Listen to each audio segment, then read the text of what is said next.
एक चुप सौ सुख। एक चुप सौ सुख।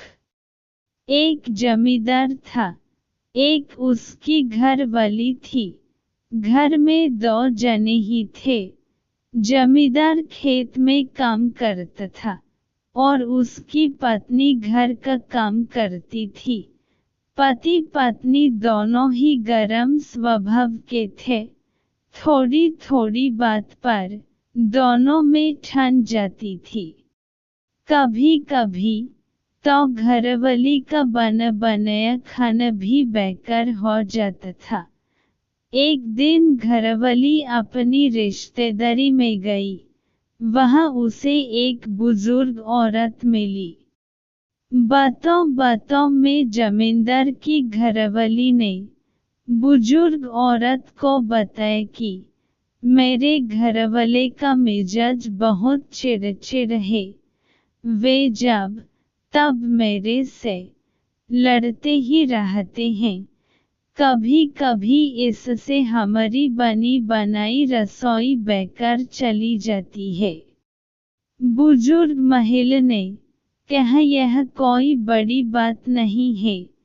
ऐसा तो हर घर में होता रहता है। मेरे पास इसकी एक अचूक दवा है। जब भी कभी तेरा घरवाला तेरे साथ लड़े, तब तुम उस दवा को अपने मुंह में रख लेना। इससे तुम्हारा घरवाला अपने आप चुप हो जाएगा। बुजुर्ग महिला अपने अंदर गई, एक शीशी भर कर ले आई और उसे दे दी।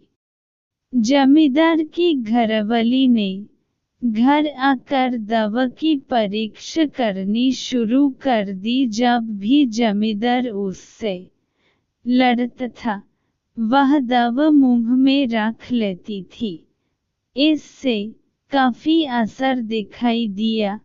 जमींदार का लड़ना काफी कम हो गया था। यह देखकर वह काफी खुश हुई। वह खुशी खुशी बुजुर्ग महिला के पास गई और कहा, आपकी दवाई तो कारगर सिद्ध हुई है।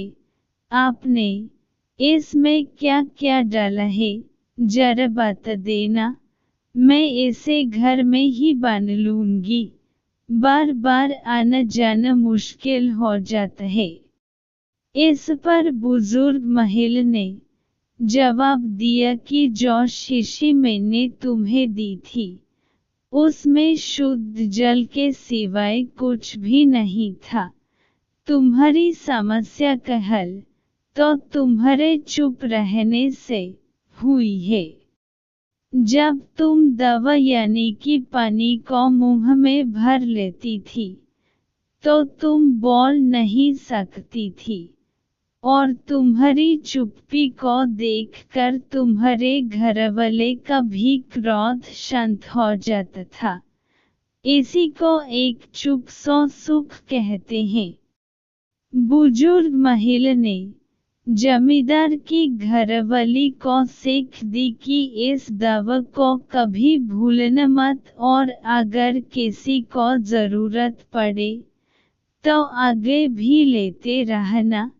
जमींदार की घरवाली ने बुजुर्ग महिला की बात को गांठ बांध लिया और खुशी खुशी अपने घर वापस आ गई।